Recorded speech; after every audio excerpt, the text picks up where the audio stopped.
Hello, and welcome to Stasis Pod, the Megas XLR podcast. I'm Rob. I'm Jen. I'm Alex. Living here in Jersey fighting robots from afar, I'm David.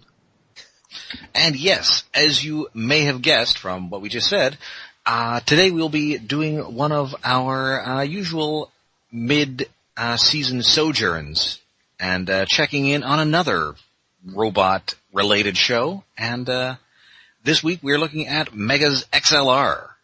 Yay! So this is, this would have come out a little before animated. So that's Yes. where we are as far as cultural time things. Yeah, it's animated started in 2007. This would have been around 2005. Yeah, this was 2005 because this was supposed to be in the first season of Megas XLR, but I think it was actually the last episode aired or something. Right, they misplaced the tape for it or something, Yeah. which is weird. No! That's terrible. I'm glad they found it. Anyway, this series was created by Jody Schaefer and George Christic. Prior to this, they created the MTV animated show Downtown, which I was a big fan of as a disaffected teenager. Oh, I never heard of I that. don't remember that.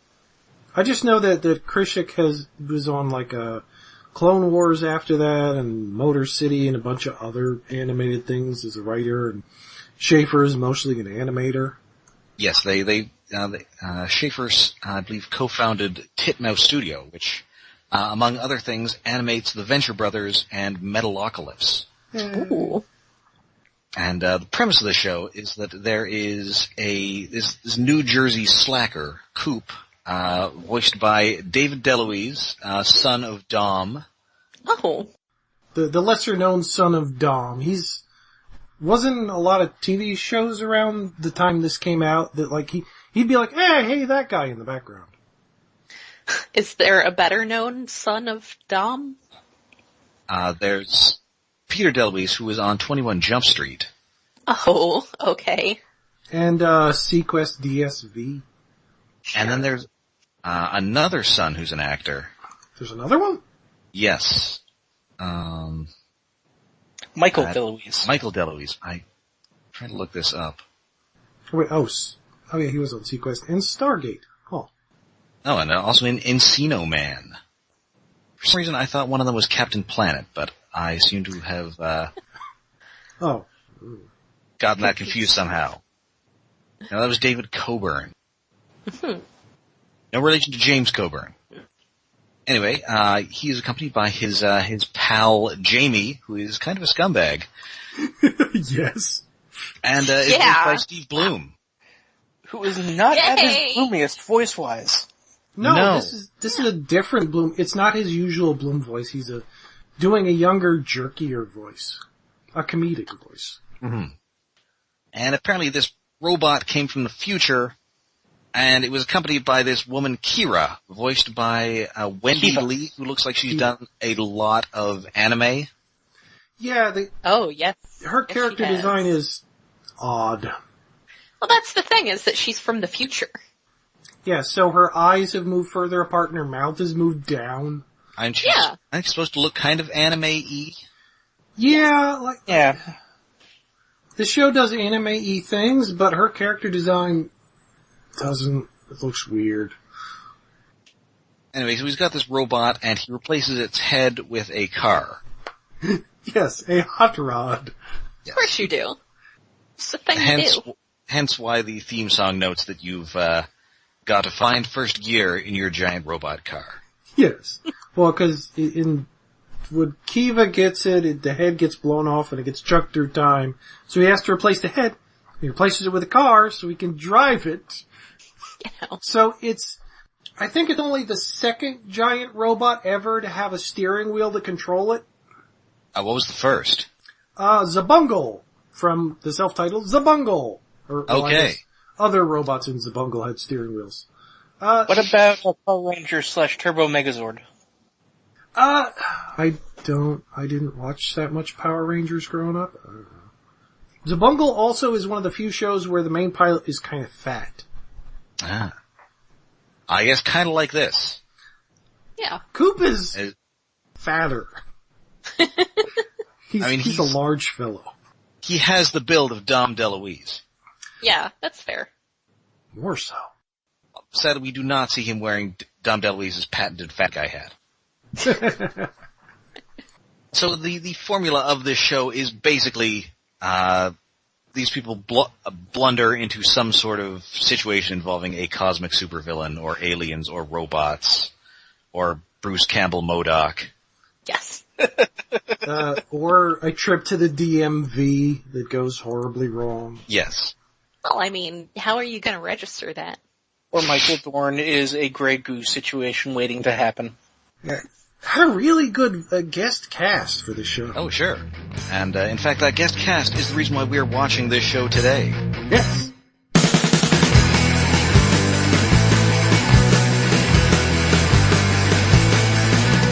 Living in Jersey, fighting villains from afar.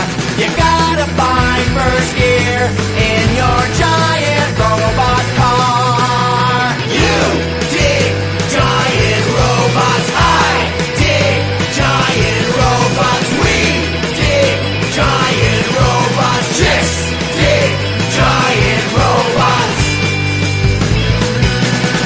Nice. Because we open on this episode is Coop D'Etat. Oh yeah, the titles are, half the titles are good, bad puns. Oh, yes.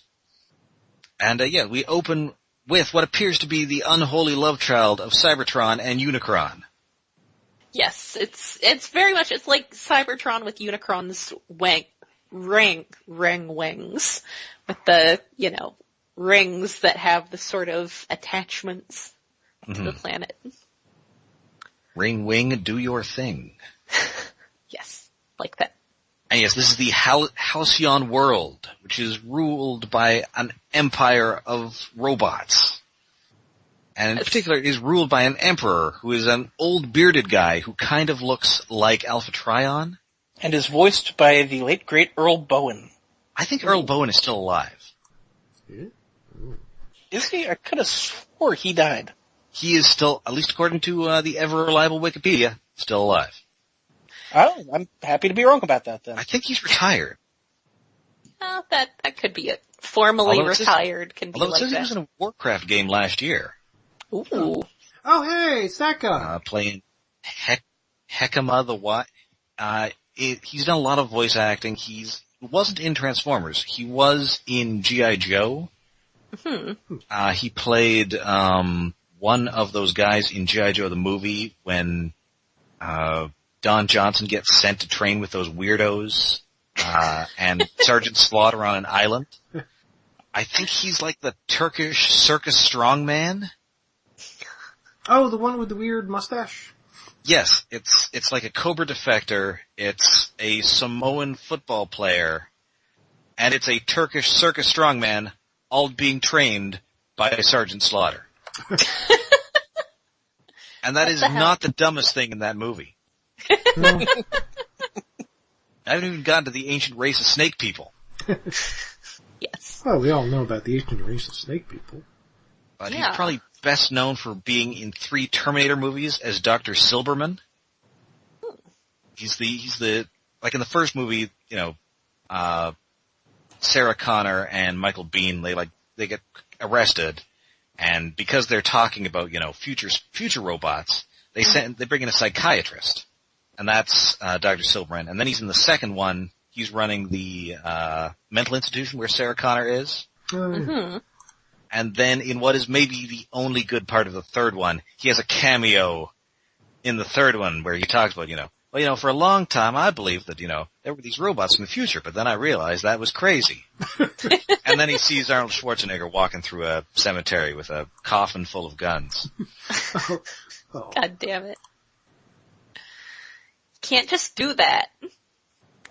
So yeah, Earl Bowen, he is, he's voicing this robot emperor, and he's pretty great. Yeah. One other role you might know him from is the legendary ghost pirate LeChuck. That's Just from me? Monkey Island? Yes, that is from the Monkey Island series. Okay.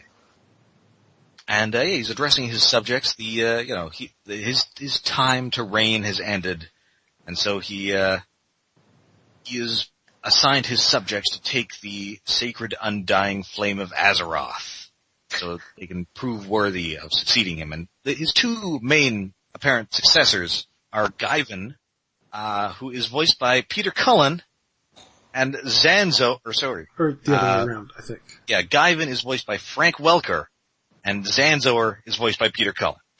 Also, and I'm sure David, at least, probably also noticed that they are clearly Mazinger Z and Raideen.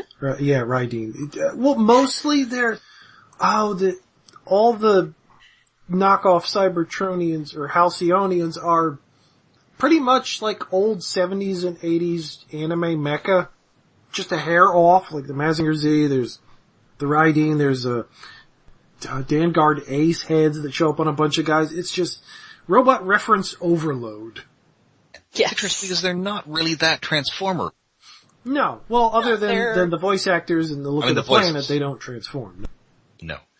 They're more in that, very Japanese late 70s into the 80s, giant robot, Godaiken, I think we called at some point by fan people, whether that is accurate or not, but, yeah, just magical giant robot anime stuff. The stuff that got brought over is Shogun Warriors. Yeah.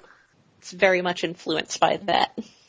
And this was Welker is doing something very similar to his Megatron voice. And Cullen is definitely doing an evil Optimus Prime voice. Yeah, he's doing Venger. Yes. Right, from Dungeons & Dragons. Yes. Yes. Although with the more robotic vocal flanging. Yes. Actually, thanks to Wikipedia, that clarifies for me that Godaiken is specifically a line of super robot toys released by Bandai America from 1982 to 1985, composed of figures from the Popey series. Oh, Popey So, toys. yeah. That's, I guess, when I see it pop up as that sort of genre of toys and anime pop up, it's usually as Popey or Godaiken.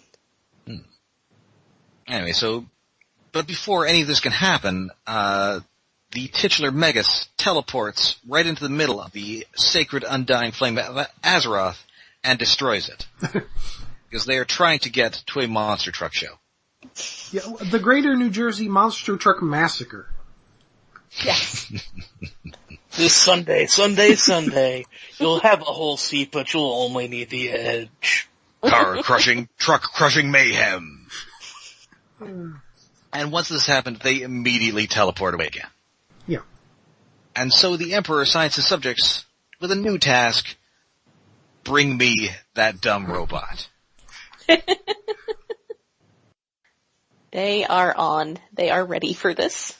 Yes. And then we get transwarp shenanigans.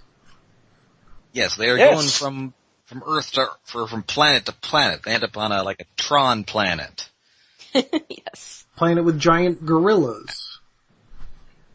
A planet with a giant tea-drinking beetle man. Yeah, that was quaint. There's very nice background music on that one. Yes. Very, very soothing. Yes. It is, I'm going to say, the exact same music that we were playing when we are introduced to Anthony Hopkins' character in Transformers The Last Night. Probably. Probably. Yeah, it's gonna be along that lines. He is definitely going to be served tea by that robot butler. And Yeah. placing my bets now. I think that's safe to say. And then eventually, as they're, trying to get this thing to work, Jamie does have the idea that he is going to use this device, to teleport around, rob banks, and possibly commit sex crimes. Yeah. Jamie's little I feel like more daydreams than are possibly. just horrible, horrible things. He's pretty scuzzy. Yeah. I can imagine. I feel like that hasn't aged well. Yeah, I feel like that's the part of the show that has aged the least well. And it's because it's not over the top or benign anymore. It's Just scuzzy. I think it was always supposed to be like Jamie would evil if given the chance. He's just so lazy and pitiful that he isn't a supervillain. Yeah, because this is a show that has good guys who aren't very good at kind of anything. No. Mostly being good. Well, Coop's good at one thing, That's kind of but... the point of them. In between his imagining using this transwarp drive to rob banks and reenact Porky's, he imagines stealing candy from a baby. Yes. It literally shows him stealing candy from a baby in these. That sets the fantasies. tone of his crazy daydreams. That's like the second one, is him stealing candy from a baby. So I guess maybe I was wrong. Sorry is not the worst kid in a cartoon show. I mean, they're at least old enough to have a driver's license, I guess. I guess they're teenagers, maybe? I think they're supposed to be out of high school. I can't quite remember. I don't think we ever see it. Well, we do see a flashback of them aging up, getting older, playing video games on a couch at one point. Yes. But not in this episode. So anyway, before they can get to this monster truck show, they are attacked by, I can't remember the name, I'm just gonna call it Peter Cullen. Yeah. Yes. That's fair. Oh, no, they get to the monster truck show, it's just that they've been mashing the transwarp drive so hard that they get there and then just keep jumping past it. Oh, Yes. they don't get to see That's just they run Carminator. the transwarp drive out. No. It's kind of a recurring bit here that they don't really know how to work this robot 100%. And this is very frustrating for Kiva. Yeah, well, Yes. because it was destroyed and Coop had to rebuild it, and he doesn't know what more than half the stuff does, which is kind of the point of the Well, show. and this teleportation thing he has been using to hold his change. Yes. Well, that's what it is. It is a change tray in the car. And yes, they are attacked by Peter Cullen, who hits them with what I have to assume was a reference to Megatron's energy mace from More Than Meets the Eye. Yeah. Yes. Yeah, this show loves referencing robot shows, as the robot designs give away. I mean, I think just kind of animated sci-fi in general. There's definitely one where they fight a space pirate named Captain Warlock. Yeah, I think, is it the first or second episode that Megas is, one of the buttons Coop hits creates a wave motion gun from Space Battleship Yamato, aka Star Blazers. I think there are a couple episodes with like a fake G-force. Oh yeah!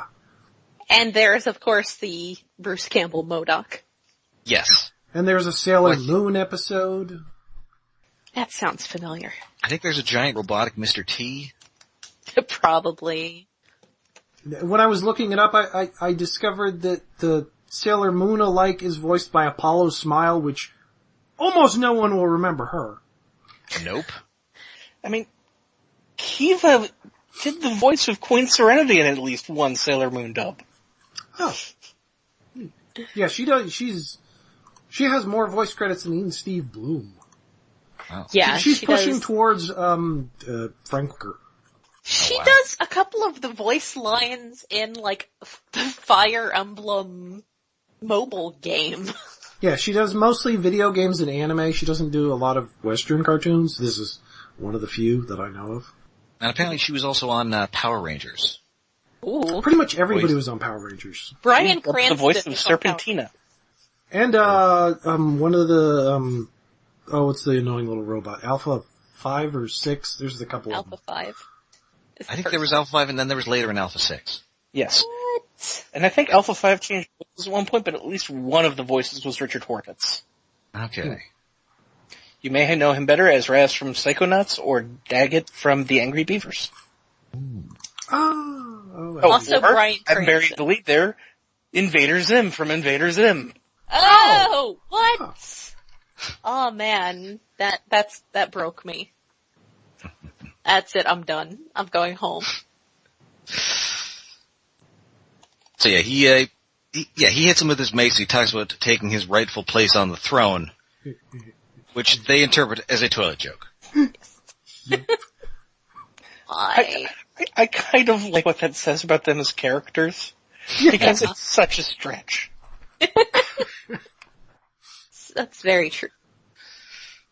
And so yeah, there's a big fight. The rest of the Halcyonians eventually show up. Yeah, And and including- the Frank Welker shows up and he gets covered in blades before the Michael Bay movies were basically Megatron made out of swords. It's really funny because first he has little hand weapons that come out, and then it's just a full body shot of him and just blades spring out of everywhere. It was pretty good. This show knows what it's doing with visual comedy. Oh, Yes. And I think there's also a reference to Sigma 6 coordinates when they decide to hide in a nearby nebula because they've seen Wrath of Khan. Yeah. It's what you do. And they talk about Sigma 6 coordinates, which I'm not sure. I don't think G.I. Joe Sigma 6 was out yet, so that's probably a reference to the business certification thing. Yeah, 6 Sigma. Easy advanced technobabbles. Oh, and we glossed over Peter Cullen doing RoboCop.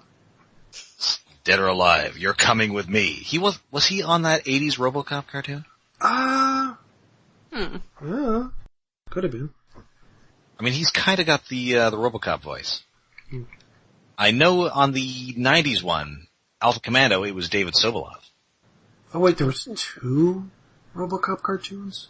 Yes, one was Alpha Commando, and it aired, I think it was part of the Power Block with Beast Wars. I knew about that one. I didn't know there was another one. Yeah, one in the 80s. I think it's even got an animated, Clarence Boddiker's in it. Yeah. So why were they making cartoons out of so many R-rated movies in the 80s and early 90s? I can answer that in 3 letters. VHS. Yeah. You didn't see it in the theater, but you absolutely rented it. Rented that, you rented Rambo. It was on HBO. Your parents probably were, that's how I saw a lot of that stuff, was just that my dad was into sci-fi stuff, so, they're just don't repeat any of the bad words, and it's okay. And yes, do not repeat any of these actions. Please do not cover a man in toxic waste and then hit him with a fan. Admittedly, the actually R-rated stuff I didn't tend to get to see until I was except for TV edits. I'm pretty sure I was into the double digits age-wise before I saw a non-edited for TV version of RoboCop.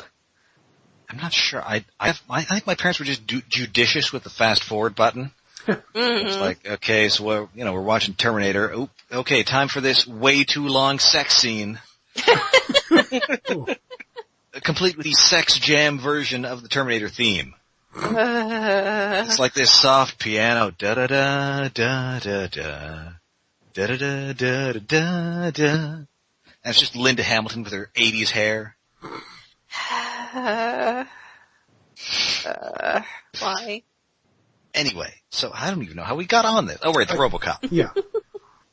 So yeah, they go into a nebula where, as we know from watching Wrath of Khan, that's where you hide in space. Yeah, Peter Cullen follows them in there, as do a bunch of other robots. There's a bit where Peter Cullen thinks that he's actually about to fight Megas, but it's actually one of the other Halcyonian robots, and he just kills him anyway. Yes. Although I'm not entirely sure, are these guys dying? I'm not sure what our robot physiology is here. Yeah. It seems a bit like they're getting killed, but... Yeah, we don't see anybody, getting repaired. Or talking with their heads off, which you would think they would have put in to make this somewhat more friendly.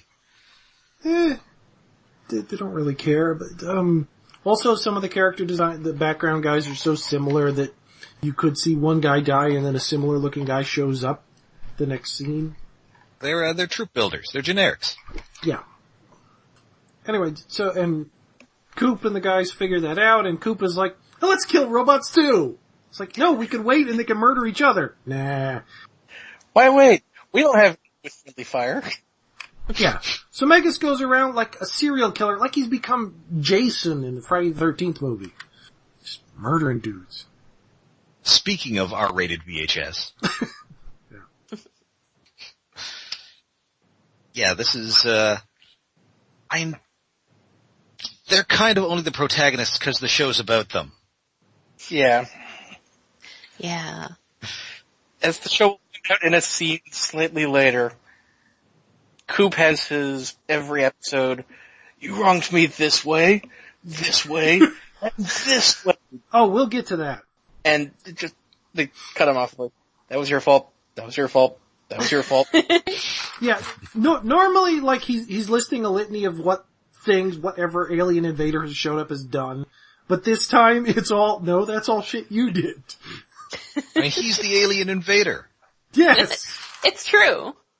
It's like we're trying to find an alien who, landed on the Statue of Liberty or something. Yeah. Anyway, so eventually it's Frank Welker who confronts him, fires a missile that Megas easily dodges, but then zips around and clamps onto its back, which shuts it down. A null distortion generator.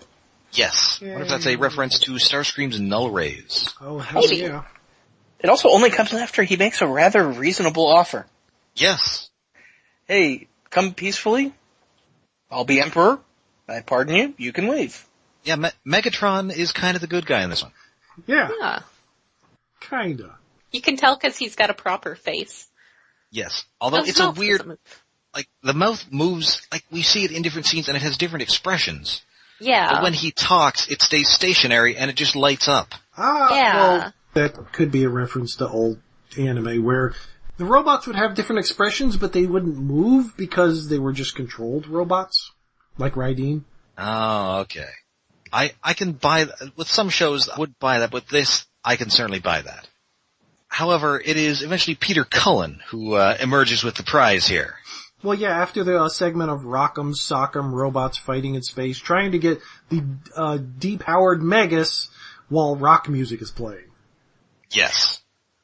And so indeed, Peter Cullen takes him back to the Emperor, and is rewarded. They chain Megas up, kind of like Jesus. Well, it's a convenient pose, tie him to something. Yeah, I mean, You gotta spread the arms out. Yes. You might as well say like Conan tied to a tree. Yeah, it's a little more Conan. And so the Emperor brings out the Metal Maiden. Metal Maiden rules! Which is a straight up 40k chainsword. Yes. Oh yeah, but Jamie's hoping it's sort of a heavy metal version of Gem Yeah. and the holograms. Yeah, it kind of looks like a lady version of Guns N' Roses. Complete with guitars with a giant top hat. Oh, that's what that was a reference to. Huh. And so, even though there's nothing that they can do to get this null generator off the back of Megas without it exploding, Coop takes offense to this and instead just goes leaves the robot and just hits it with a wrench until it falls off and breaks. Yeah, it required a delicate touch. So he just bangs on it for like 30 seconds. I was kind of sad that worked. This show is very silly. That is the logic of this show. And so, Logic of the show is use of excessive force. yes. Yeah. Do not take any life lessons from this show. Oh. And so, as the newly crowned Emperor Peter Cullen is about to execute them with the Metal Maiden, Megas instead takes it himself and bisects Peter Cullen. Oops. Oh, not before they finally fix the transwarp drive. All right. Yes. And then set it off before remembering to install it back in the robot so it just teleports into who knows where. The main characters of the show are very dumb. Yes. Yeah. Yeah. Listen here, you walking water heater. You guys attacked me. No, that was you. Use your warp drive. That was you. You just did that. And you made me miss the monster truck rally of the century. Again, you. Oh, Coop. I do love his rant every episode. And this is one of the funnier ones. Yeah, it's like a once an episode thing. I love that as part of the formula, and I love the bizarre one-off controls, like the 5 minutes until end of episode button. Yes. Oh, it's such a wonderful thing that kind of is a reference to anime and, well, I guess old Super Sentai. Like, sometimes you'd have like one-off Yeah, I was powers. gonna say Power Rangers. Yeah, you have one-off things that, wow, that's cool, we worked the whole episode to do that, and then it doesn't show up again, almost ever. Also, the thing with Power Rangers was always that, like, sometimes I would just turn it on for the last 10 minutes. Yes, the monster fight. Because that's when all the good stuff happened, because that was when all the, like, forming things that's when all the cool stuff happens. But then you're missing all that quality bulk and skull. Well, you don't realize, I didn't realize at the time that Bulk and Skull were the best part of the show. Yeah. You only find that out decades later. No, I mean, when you're a kid, they're an impediment to getting to the giant robots. Yes. Yeah. Also when you're, like, 14, like I was. All of that. Yeah, I was too old for it. I think I hit the sweet spot there. It was 7? Oh, yeah. Yeah. Anyway, so Coop is angry and starts screaming and fighting like he usually does. And then hits the 5 minutes till end of episode button. And flames start coming out of his robot's fists. And this just happens to match exactly the image on one of their tapestries in this palace. Which, how are these giant robots making tapestries? Because they're clearly cloth tapestries that we see later. Maybe they print them. I mean, some of them also have capes, so they've got some sort of textile industry. Yeah. Yeah. Or they import it. Maybe they trade with other civilizations. I'm not sure if we've ever seen tapestries on anything with Transformers before. Wasn't there some in the movie? Yeah. Definitely some. Starscream had a cape. Oh, right. I just meant specifically tapestry. The kind of like. See, I kind of. In Beast Machines, Megatron had those black velvet. I kind of feel like. Also, if there isn't some kind of tapestry showing Cybertronian prophecy in The Last Night, I will eat my ticket. Oh man, you're so right. Excited for that movie, guys. Nothing you can say will dissuade me. My madness must be carried out to its ultimate conclusion. So, and of course, get ready for the Bumblebee movie next year. Oh boy. Are we going to have prequel movies with all the guys from the first movie? Are we going to see Jazz before he was two dudes? Oh, that's... Or two pieces of a dude? I hope not. That would be... Much as I enjoy Jazz in some things, that character is not great. Nobody in the first movie got to do much other than Opie. Oh, Ironhide got to threaten to murder Kevin Dunn. And a dog. Yeah, that's... And Ratchet got to tell everybody that Shia LaBeouf was DTF.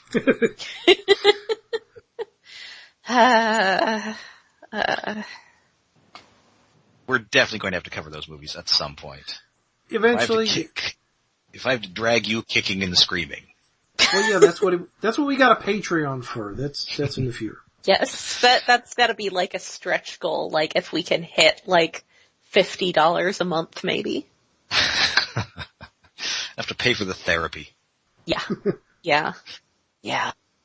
So yeah, the Emperor kneels before him despite having his arm sliced off in the melee, and now Megas is the new Emperor, and at this point they do not realize that it's actually a piloted robot. Well, why would you assume it's a piloted robot when you're all robots? This like is true. Every episode of Transformers. Yeah. Oh, we found the dominant life form on this planet. Cars and trucks. So he uses his flaming fists to relight this eternal flame, which unfortunately then catches the entire castle on fire.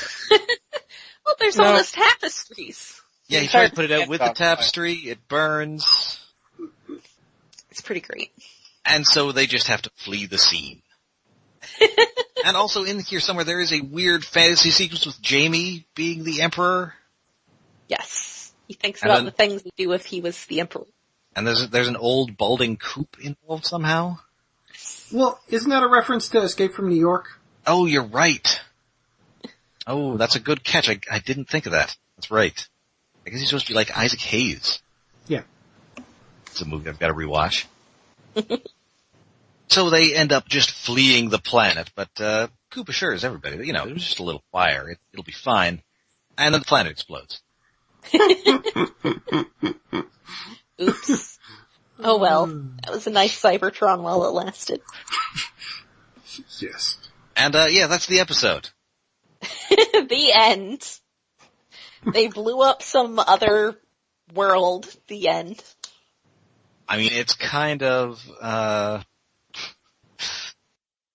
is kind of the show. I mean, usually it's at least defending Earth while sort of, causing massive amounts of, collateral damage. Yeah, destroying bits of New Jersey.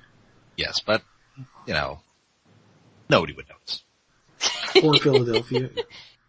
It's like Detroit. No one would notice. And, so, unfortunately, this series only lasted 2 episodes, and I don't think it's ever coming out on DVD, or 2 series. 2 seasons. 2 seasons, rather. 2 seasons. Yep. Yeah, Despite very apparently- good critical reception, it never managed to get good ratings. So, apparently, according to animators at Titmaster, who have actually reached out about getting the rights to do another season, Cartoon Network took it as a huge tax write-off. Yeah. So they have to pay that back before they'd ever be able to do anything that makes money from it, including a DVD run. Yeah, so it's a Wow. complex thing. Somehow it's actually on iTunes and Xbox Video.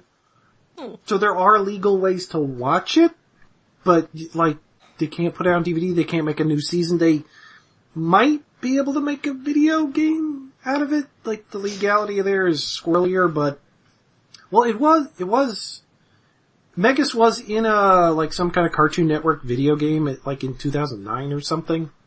Like, they And even got DeLuise back to voice Coop. I guess I shouldn't have tossed that promotional DVD I found of it while I was cleaning stuff out. No. I mean, it was just like 1 episode, but Oh. No, still. Yeah, I know. I have the entire series on DVD, because I picked it up at an anime convention, and it's fucking bootleg as hell, because it's the exact same thing that's on YouTube. yes. But I have it. Yeah. It's so bootleg it doesn't even have disc art. Ooh. It's just not labels like which one's which. Just 4 Real discs. fell out of a van kind of DVD. It's like my, the Gal Gagar, VHS that I found while I was cleaning stuff out that just had like a label, not like an old school label maker, but like a label maker tape that just said Gal Gagar Volume 1. Yeah. It's like, So, yeah, while I guess this kind of has a cult following, enough that there's been hashtags bring back Megas XLR, but there's no way to bring it back or do much with it, which sucks, because it's a show that's a bit ahead of its time, if you kind of ignore the Jamie being super creepy, but that's kind of Jamie's joke. Because it references to anime and other robot shows and things. It's still funny. This was really, as far as I recall, this was really the first thing that, came out that was getting Peter Cullen and Frank Welker saying, hey, getting them because of their Transformers stuff. Getting them as a Transformers reference. And they would be reunited a couple of years later when they both did voices for the Transformers 2007 movie video game. Because they got Peter Cullen for that, but they did not retain Hugo Weaving. Oh no. I'd rather have, no offense to Hugo Weaving, but I'd rather have Peter Cullen. Or Frank Welker. And then of course, we got a ton of Welker v. Cullen, because they were both on Transformers Prime for like 60 episodes. Yes. Yeah. And the subsequent live-action movies, it was Welker. Yes, but this was really the first thing to, I guess, bring that in for a nostalgia thing, versus, it's done now. Because the first BotCon had 175 people.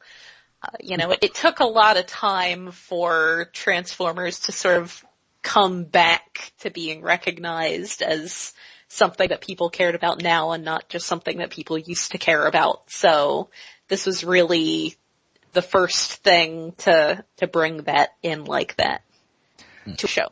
Also, this was probably one of the first union things that could have done that. Yeah, that could be it. So yeah, we it's this sort of doesn't quite have the same jolt that it did at the time, just because we've heard Welker and Cullen in so many things together since then. That's their ship name, is Welker. Yes. But they're both good-looking older men. Yeah. I mean, if you're into that. So yeah, that is our inter-season special. We will return next week, of course, with the second season of Transformers Animated, in which we are introduced to the Elite Guard in The Elite Guard. Ooh, clever. The episode titles start getting a little better in the second season, but that is not one of them. Okay. But until then, you can find us all over the internet. We're on Twitter, we're on Tumblr, and we're on Facebook. And we are hosted by iaconunderground.net, where we have a Patreon set up to help us with hosting expenses and equipment upgrades and all that sort of stuff. That is at patreon.com/iaconunderground.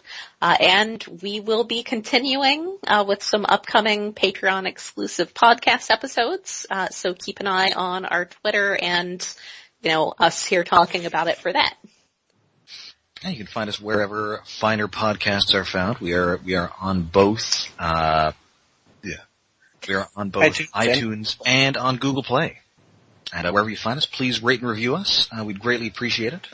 And if you want to write in and tell us what to do next time we do one of these specials, then please write into the Maxim mailbag at stasispodcast@gmail.com. So, until time when we return with more Transformers Animated, I'm Rob. I'm Jen. Where did my first gear go? Have you seen it? It goes over. I'm Alex. You dig giant robots. I dig giant robots. We dig giant robots. Here at the Stasis Pod.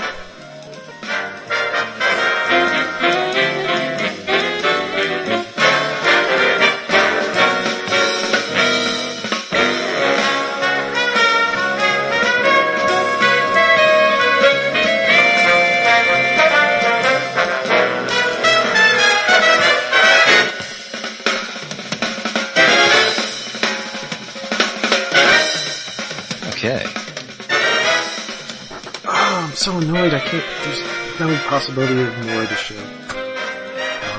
Especially Jersey! I mean, there's plenty of other things that take place in New Jersey. It's the best cartoon related to Jersey.